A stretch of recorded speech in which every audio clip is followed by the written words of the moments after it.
Hello friends, मैं Neeraj Sharma welcome करता हूं हमारे इस वंडरफुल ट्रेनिंग सेशन के अंदर। इस वीडियो के अंदर जो टॉपिक हम कवर करेंगे वो है enum. So first question comes in our mind, what is enum? इसे इनमरेशन भी कहते हैं। इनम एक्चुअल में है क्या? अगर मैं सिंपल वर्ड्स में बात करूं तो enum is nothing but A pre defined list. यानी जब आप एक पहले से डिफाइन की हुई लिस्ट बना देते हैं, इसे ही हम कहते हैं इनम। कैसे बनाते हैं, एक एग्जांपल देखते हैं। मान लीजिए आपने कोई भी इनम बनाना है तो आप कीवर्ड यूज करेंगे इनम। कीवर्ड मतलब स्पेशल वर्ड जिसका कुछ खास मतलब है। यहां पे क्या खास मतलब है? इसका मतलब है कि ये कीवर्ड इनम बना करके देगा। इनम या इनमरेशन, आपने लिखा इनम और इनम का जो भी नाम रखना चाहते हैं, जैसे मैंने लिख दिया कलर और ये curly braces start. Curly braces के अंदर आप वो लिस्ट दे सकते हैं जो आप बनाना चाहते हैं। ये जो प्री डिफाइंड लिस्ट बनी है यही है हमारी इनम। इसमें ये जो अंदर की लिस्ट आइटम है ये कैपिटल भी दे सकते हैं, स्मॉल भी दे सकते हैं, बट जनरल प्रैक्टिस में ये देखा गया है कि ये जो अंदर वाले वर्ड्स हैं ये कैपिटल लेटर्स में होते हैं। और ये नेम क्लास नेम की तरह होता है, यानी फर्स्ट वर्ड का फर्स्ट लेटर कैपिटल, उसके बाद सारे लेटर स्मॉल, जैसा कि हम क्लास बनाते वक्त करते हैं। तो इनम क्या है, इसे कैसे बनाया जाता है, ये आपको क्लियर हुआ होगा। अब आपके माइंड में क्वेश्चन आ रहा होगा कि ठीक है, enum is a pre defined list, but हम इसे बनाते क्यों हैं और क्या इसका यूज है? तो इसका यूज समझने के लिए आपको ये समझना होगा कि आप सॉफ्टवेयर किसके लिए डेवलप करते हैं। बताइए, आप किस लिए सॉफ्टवेयर डेवलप करते हैं? आप सॉफ्टवेयर डेवलप करेंगे या तो एंड यूजर के लिए या फिर दूसरे डेवलपर्स के लिए। एंड यूजर यानी जो आपकी एप्लीकेशन को यूज कर रहा होगा, जो नॉन टेक्निकल बंदा हो सकता है।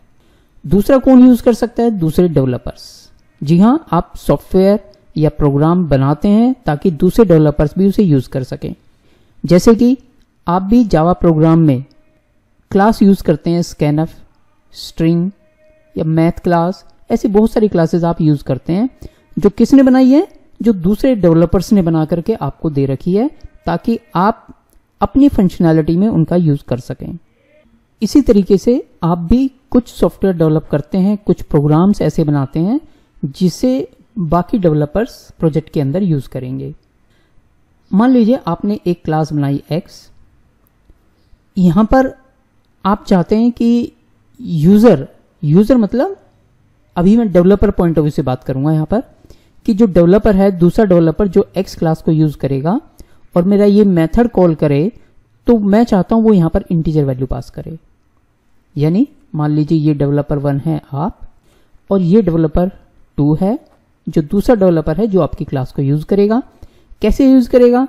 वो X का ऑब्जेक्ट बनाएगा और फिर वो वर्क मेथड को कॉल कर देगा। यहां पर वो किस टाइप की वैल्यू पास करेगा? जो आपने यहां पर बताया होगा। मान लीजिए अगर आप चाहते हैं कि वो इंटीजर वैल्यू पास करे तो आप यहां पे क्या लिखेंगे? इंट और वेरिएबल का नाम कुछ भी, जैसे मैंने लिख दिया a। तो अगर यहां पर आपने इंट लिख रखा है तो दूसरा डेवलपर क्या करेगा? जब इस मेथड को कॉल करेगा उसे किस टाइप की वैल्यू पास करनी पड़ेगी? इसी टाइप की वैल्यू पास करनी पड़ेगी, इंटीजर वैल्यू 5, 10 कुछ भी, ठीक है। लेकिन अगर आप चाहते हैं कि यूजर जो है पॉइंट में वैल्यू डाले या फ्लोट वैल्यू डाले, तो आप क्या लिखेंगे यहां पर? आप यहां पर फ्लोट लिख देंगे या फिर डबल टाइप का वेरिएबल बनाएंगे, तो यूजर यहां पर पॉइंट में वैल्यू डाल पाएगा। अगर आप चाहते हैं कि यूजर स्ट्रिंग में वैल्यू डाले तो आपका डाटा टाइप क्या होगा? स्ट्रिंग। इससे यूजर यहां पर स्ट्रिंग में हेलो, हाय या किसी का नाम, कुछ भी स्ट्रिंग यहां से एंटर कर पाएगा, ठीक है। यानी आप यहां से कंट्रोल कर रहे हैं कि यूजर क्या वैल्यू डालेगा। इतना क्लियर है? अब देखिए, अब मान लीजिए आप जो डेवलपर 1 है, अब ये चाहता है कि यूजर यहां पर कुछ ऐसी चीज डाले जो मैंने यहां पर लिस्ट में बता रखी हो, ठीक है।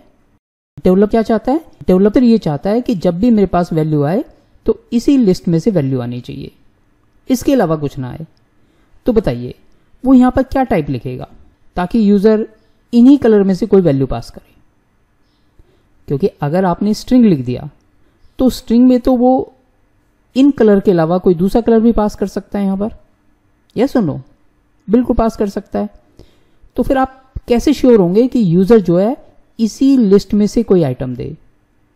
तो उसके लिए आपको क्या करना पड़ेगा, यानी यहां पर जो डाटा टाइप आएगा वो कौन सा आएगा, इस इनम टाइप का। और ये इनम क्या है, कलर। यानी आप यहां पर लिखेंगे कलर सी, या कोई भी नाम का वेरिएबल आप दे सकते हैं। अब इससे क्या होगा, जब यूजर इस मेथड को कॉल करेगा उसे किस टाइप की वैल्यू पास करनी पड़ेगी, कलर टाइप की वैल्यू पास करनी पड़ेगी। और कलर क्या है, कलर है इनम। यानी वो यहां से क्या पास कर सकता है, क्योंकि ये जितनी भी वैल्यू हैं ये किस टाइप की हैं, ये कलर टाइप की हैं। तो इन्हीं में से अगर वो कुछ पास करेगा तो ये काम करेगा। अगर उसने इन प्री डिफाइंड लिस्ट के अलावा कोई और वैल्यू पास करी तो ये मेथड वर्क नहीं करेगा, उसे एरर देगा। तो ऐसी जगह पर जहां पर आप दूसरे डेवलपर को रेस्ट्रिक्ट करना चाहते हैं कि जो मेरे पास इस मेथड के अंदर वैल्यू आए वो इसी लिस्ट में से आए, तो वहां पर आप टाइप यूज करेंगे क्या, enum. Is it clear, yes और नो? ठीक है। इनम इसके अलावा भी बहुत कुछ है। हम रियल लाइफ में इसे कैसे यूज करेंगे और इसके साथ क्या क्या हो सकता है वो मैंने आगे की वीडियोस में बताया है। तो अगर आप इसके ऊपर होल्ड करना चाहते हैं तो आगे की वीडियोस जरूर देखें। All the best, keep watching.